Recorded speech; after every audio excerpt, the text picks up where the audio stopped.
I'd been working with Ivan Reitman, and so I was around when we developed the script. When Harold and Danny and Ivan were working on the script, and then when we began shooting, I became an associate producer. The producer was Ivan, but he was also directing, so obviously a lot of it was left to me. We worked very closely with everybody involved, and after the movie had been an obviously big success, Columbia Pictures Television, I believe, had the idea that there was some way they could get something on television based on the movie. And they did a little promo piece and showed it to us. And then went out and managed to sell a syndicated show and to ABC for Saturday morning at the same time. So we did, and they had to make a deal with the guys who had written and starred in the movie. And everyone said, well, we want someone, we want someone on our side involved in this. So Mike Gross and I became executive producers of the cartoon show. Mike had some experience in cartoons. I had basically none, even though we had done a movie called Heavy Metal. But it was very much an adult television show. The cartoon show, The Real Ghostbusters, was aimed at children. It was on Saturday morning, which when we had done the original movie, we didn't think we were doing. I still remember that we were having a screening of the movie to benefit a school Harold Ramis was involved in, and Harold was warning parents not to bring really young kids that might scare them. Obviously the movie was a big success with young kids as well as older people, but the TV show was really aimed at younger children. The original script Ivan and I read was called Ghostbusters. We loved the title, and we just always presumed the movie would be called Ghostbusters. Just before we went to shoot, I think I was actually in New York, and Columbia informed us they couldn't register the title because there had been a TV show done by Filmation, a live-action TV show, even though it was Filmation, called Ghostbusters, done several years before, and they owned the title. And Columbia suggested we change it. So we thought of calling it Ghost Breakers. We couldn't come up with another good title. And at one point and they were negotiating with Filmation to use the title at the time. And at one point we had 300 extras on the street, all yelling Ghost Breakers, and then we'd say, okay, now yell Ghostbusters. And I said, we can't do this. And I got on, this was before the days of cell phone, I got on a nearby, coin, what do you call them?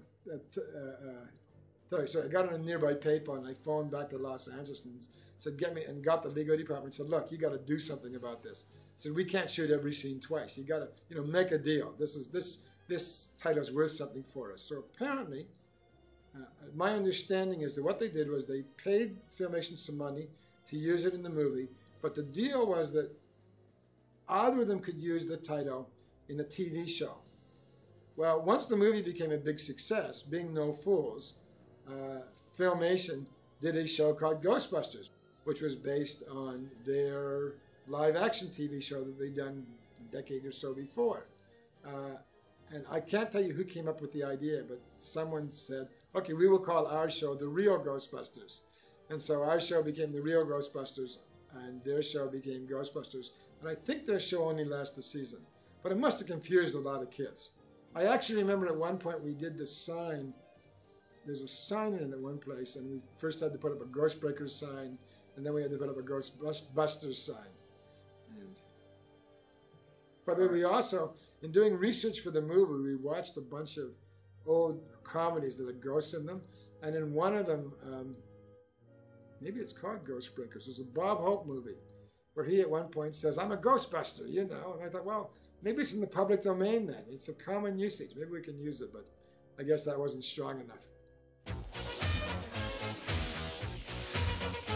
I was on the team of the Ghostbusters. I was representing the actors and Ivan, and the actors, the writers, and Ivan, and two of the actors being the writers. So we were fairly independent that way. What happened was, first of all, we had to pick an animation studio, and we became part of that process. And ABC was very keen to have Deke do it because the most important thing they were most worried about at ABC was delivery. They had a lot of experience doing cartoons on television, and one of the things they discovered was people don't always deliver in time to get the show on the air. And we had those problems too sometimes. I think we pretty well always got the show ready by the night before, But in at least one case, I think we abandoned a show we were doing for ABC and grabbed a show that we'd finished for syndication and substituted. Because, you know, though most of the creative work was done in Los Angeles, a lot of the actual animation was done overseas. And things had to come back and then had the sound added, et cetera, et cetera. So making the dates for ABC was a very important issue. We met the people from Deke, and I met Andy Hayward, and we liked them and got along, and said, okay, let's go with these guys. We did interview other people at the same time. ABC had a lot of input on the original, on the writers for their part of the show. They obviously had nothing to do with the syndicated part. And I think Deke suggested Joe Straczynski to us, and we really liked Joe and began working with him. So the first thing we did was we vetted every script. We went to many of the recording sessions, if not, whenever we were in town, we went to all the recording sessions. We helped cast it, though Marcia Goodman did most of it. And basically, from a bit of a distance, supervised. I mean, you know, we didn't go in and tell the artist what to draw, but we did, Mike and I did, and Mike's background is graphic arts, so he was much more involved in this than I was. So we would, you know, we would make suggestions about the artwork and things like that, but we were a little more hands-off probably than most studios were. ABC tried to get involved a lot, but at one point we had a big fight with them and said, you know, back off, basically. And for syndication, there was no one but us. I actually don't remember being told. I think we took it for, I think somehow we either understood or had been told or that we shouldn't use likenesses. Though I've always thought the Egon character looked a lot like Harold. And Maurice seemed to me sounded a lot like Harold. But we weren't using likenesses because the actors owned their likenesses. Len Jansen and Chuck Menville were supervising the stories. They were story editors for the ABC shows. And they were very experienced. They'd done a lot of this. ABC liked them. And we liked them a lot. And basically, they would either themselves or ask other writers to write a note line, which we would vet, and sometimes send them back. Sometimes we would just kill storylines. People would pitch us storylines. And we basically did it cooperatively. Though they took over, you know, we didn't talk to many of the writers. We would talk to them and they would talk to the writers. Tahiti was a group organized by a man named Ollie Brown. Ollie was a friend of Ray Parker's, and I think Ray had introduced him to us. And we wanted to have, in the same way the movie had some music, we wanted to have a bit of music in the series. And we asked Ollie to produce some records for us. See, I think it was an extra added expense, an extra added thing to worry about, and the show by the second season seemed to be doing very well. And you know, we were just trying to streamline it. Well, in the movie, he's not called Slimer. He's I think we used to refer to him as Potato Head or Onion Head in some of the early drawings and things. He was very popular. He is the very last shot in the movie. It's him rushing towards the camera. I can't remember whose idea it was that he become like a pet hanging around with the Ghostbusters in the firehouse, but it was a great idea. And as soon as we heard it, we said that, you know, we certainly approved of the idea. And we'd already designed the character, though he was slightly redesigned for the cartoon show. And Frank Welker did his voice as well as doing the voice of Stan's. Slimer was designed for the movie in clay. And it went through many manifestations, but the cartoon is basically a cartoon version of it. It's the same dimensions. I mean, the arms are, you don't see it that well in the movie, but the arms are, I mean, my memory is that we have this little, we actually, when the clay, we kept the clay statue around, and when it started to dry up, we had a bronze. So we have this bronzed in our office up in Santa Barbara now. And it looks to me like the dimensions in the sense of the relationship between the arms and, you know, the body hanging out there are pretty much the same as they are in the TV show. In the same way that we did figurines, or the toy manufacturers did figurines of the Ghostbusters, one of the more popular ones was, of course, Slimer. And this is pretty well what we had him looking like, though. As you can see, it's sort of a cartoon version of the real guy who's in the movie. I think we wanted them distinguishable one from the other, and we wanted them to be very distinguishable so that when you saw one of them on the screen, you would know who it was right away, obviously, because they're wearing costumes all the time, and it made it a little more. It would make it a little more difficult than I mean, if Ray had dark hair, he might look more like Venkman, etc. I don't remember running into too many problems with standards and practices.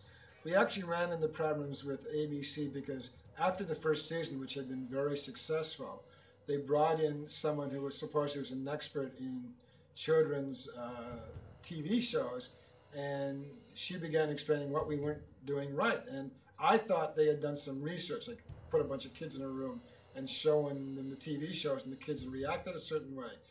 But then when I discovered that, in fact, no, they just had this platonic idea of what a kid's TV show was going to be, I went nuts.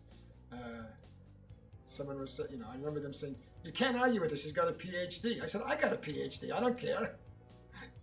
And Mike and I said, "We're not going to do that." And she said, "Well, you have to do it." And I said, "Well, what if we don't?" She said, "Well, we won't put the show in the air." And Mike and I, who were very busy making films at the time, said, "Oh, we don't care. We have other things to do." And Andy Hayward from Deekwood almost fell off his chair, yelling, "He doesn't mean it, he doesn't mean it." But we did. I think the only change we made, just to partly because, we weren't giving on anything else, was they wanted to redesign Janine's hair. Again, I don't think they'd ever actually heard from anyone that they didn't like Janine's hair the way it was, but we sort of gave them that. We didn't care that much. But in terms of the show being aimed at children, and we don't think that way. I mean, Mike and I couldn't think that way because we never really, the only animated film we made was R-rated. So, and Stripes had been R-rated, which I'd worked. It was the only other movie I'd worked on at that time, really. And Ghostbusters, we weren't aiming at the kids. We were aiming at teenagers through whatever age. And it was just in our sort of ballpark of what we thought humor should be. So with the TV show, I mean, from Mike's and my point of view, we were, we didn't know how to do things for kids. So, if things, we never said this would go over kids' heads, that I remember. We just did what we thought was funny. Ghostbusters 2 was slightly influenced by the cartoon show, partly because the cartoon show, as well as the success of the original movie, which was out in home video by then, there's an interesting thing if you look carefully at the two movies. In Ghostbusters 1, the guys smoke a lot. By Ghostbusters 2, they don't smoke. And it's partly because times have changed, people in movies weren't smoking, but it's also that we were much more aware that children were going to see this movie. I would say the main change was in the fact that we used Slimer as sort of a button in the movie. He's not really in it much in Ghostbusters 2, but the assumption is that people, like he's called Slimer, I'm not sure we call him Slimer, but people think of him as Slimer because he was named that in the cartoon show. So there was both the influence of time and the cartoon show. Buster Jones came in because Arsenio got his own TV show, became a big star. I mean, don't forget, these were over a series of years. We would do 13 shows. I don't remember when we would start doing the recording sessions, probably in the spring. I don't know, I just can't remember. But it would be a year later, and we were only doing 13. And see, we did, in the first season, I almost can't believe this as I say it, but Joe Straczynski tells me it's true. We did 78 shows. We did 13 for the ABC, and we did 65 for syndication. Well, for the next 4 or 5 seasons, doing 13 seemed like a cinch. And we weren't nearly as busy. And 2 things happened. I don't remember why Janine's voice changed, to be honest.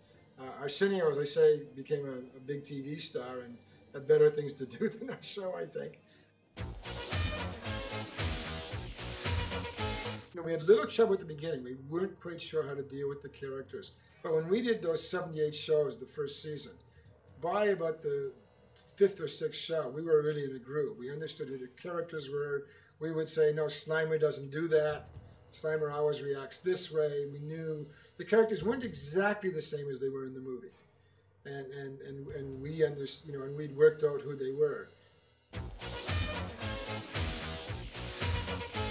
When the sequel to the movie came out, the show, which had been doing quite well, and then it had gone down a little bit, just shot through the roof.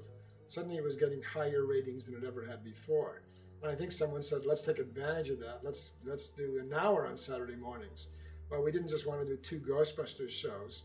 So because Slimer had become so popular, we did a separate show about Slimer. And I think we did it for 2 seasons. And it was divided into 3 little segments. We tried something completely different with it to differentiate it from the Real Ghostbusters show. They advertised the hour, I believe, as Slimer and the Real Ghostbusters. After the cartoon show came out, there was a huge demand for toys. Now, there actually had been a demand for toys when the movie came out, but we had done the movie quite quickly. We had started shooting, we had sold the idea to Columbia in, I think, May, and started shooting the movie in the fall and had it out for June. And they'd gone to Toy Fair in February of the year the movie came out and tried to sell the idea, but after the fact, everyone says, of course, it's a hit movie. It's got Dan Aykroyd and Bill Murray, and it's a comedy, but no one was quite, people weren't that sure of it before it came out. In fact, people kept saying, big budget comedy, not a good idea. Special effects comedy, not a good idea. So there were very few licenses. I think there were some book ones, and almost nothing else came out of Toy Fairs. So on Halloween of 1984, there were mothers all over America sewing Ghostbusters outfits for their kids, and fathers and mothers and kids making makeshift, Ghostbusters backpacks with proton packs and proton guns, and trying to make something like this, which is a trap designed very much, the way Dan Aykroyd originally said they should be, so that you can make this work. What happened is after you can see it will open, but these did not come after the movie. The movie had very little merchandising.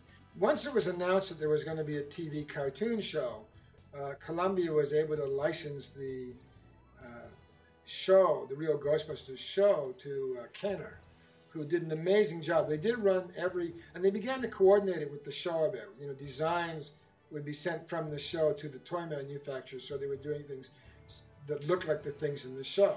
So they began to do figures. This is the Venkman figure, obviously, and Egon, and I think all of these, I can't remember how they worked it, people's heads pop up and things. This is Janine. And here we have a PKE meter, and the one in the show would look just like this, and they became very, very popular. And I hate to say it, a lot of cartoon shows are done just to sell merchandising.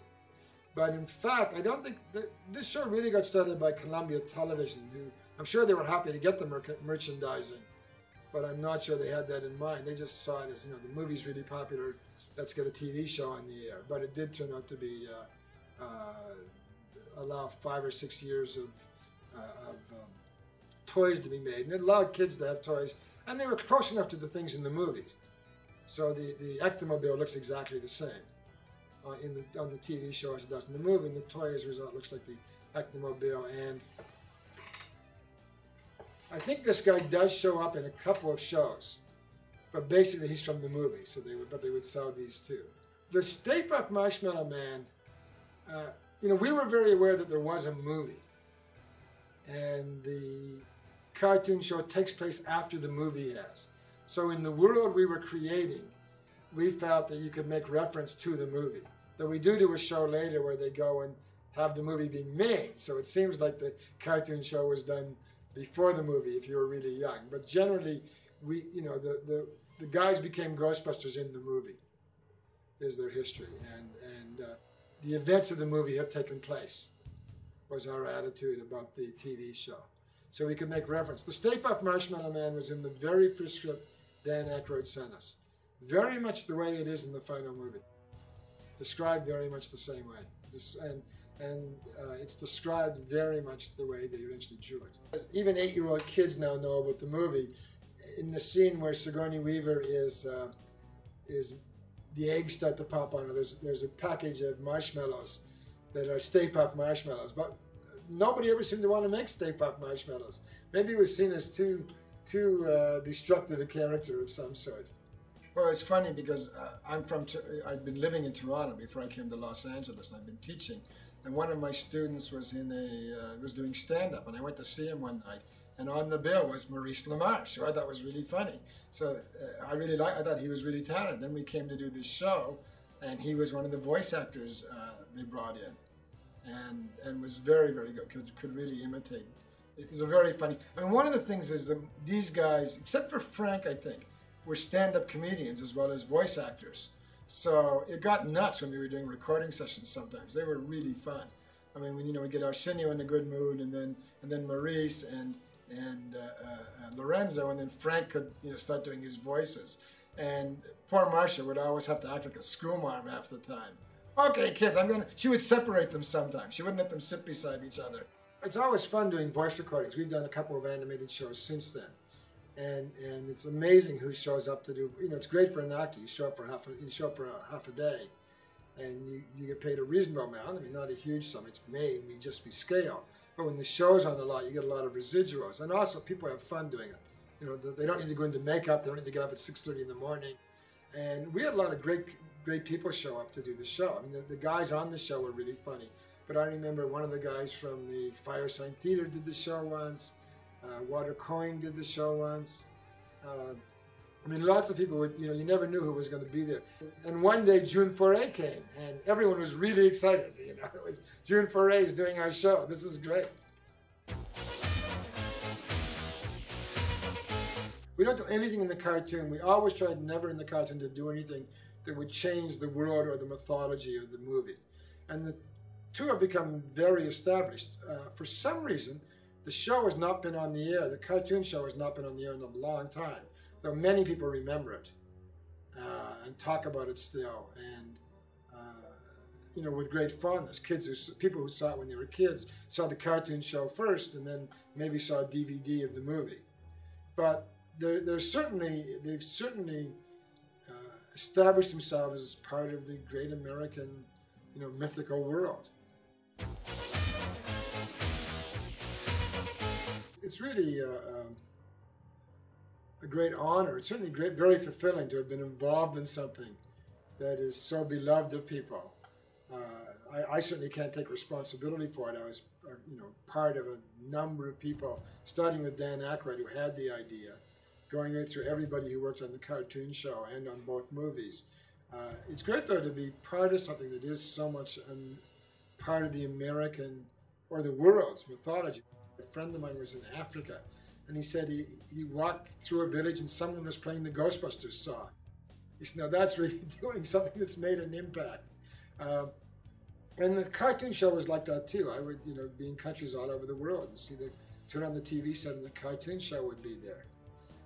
We had a very good time doing it. It wasn't, even with the kind of stress of doing the 78 shows in the first season, it was, I never remember thinking, I wish I wasn't doing this. It was always fun. It was always fun to go to the recording sessions. We'd do it very quickly. We'd be going about working on feature films, and a script from the Ghostbusters show would arrive, or an idea, and it was great because we could talk about it very quickly. It was much shorter. We didn't have to worry about getting an actress out of her, or an actor out of their trailer to start shooting. It was really fun to work on, and the people we worked with, as I say, the Marcia, who I think did all the shows. And several of the people on it have moved on. I know Richard Rayner, who directed a few of the first shows, is one of the main people on The Simpsons now, I think. So it was a lot of fun. And Joe, of course, I don't know what he said about himself, Joe Straczynski, who we worked with for many, a lot on this show, is having a great success as a feature-length screenwriter now. The Changeling has come, by the time you see this, The Changeling will have come out, a movie directed by Clint Eastwood that Joe wrote. We actually tried to get him to write a cartoon, an animated movie for us, a feature-length film at one point. And he wrote something very good, and then a regular live-action movie came out with basically the same storyline. So that sort of killed that. But Joe was great to work with. And, you know, everybody we worked with on the show was you know, we had a really good time. This was a lot of fun to do. I hope it's as much fun for you to watch it. We really appreciate the kind of fan base we have. It's extraordinary. I still get emails from out of nowhere from people around the world asking questions about Ghostbusters or the cartoon show. There are many people who know a lot more about it or remember more about it than I do right now. It's really been, you know, it's great to be doing this. It's great to know that they're going to be available again. I often wondered about that, why they weren't more readily available. And I can't wait to get my package.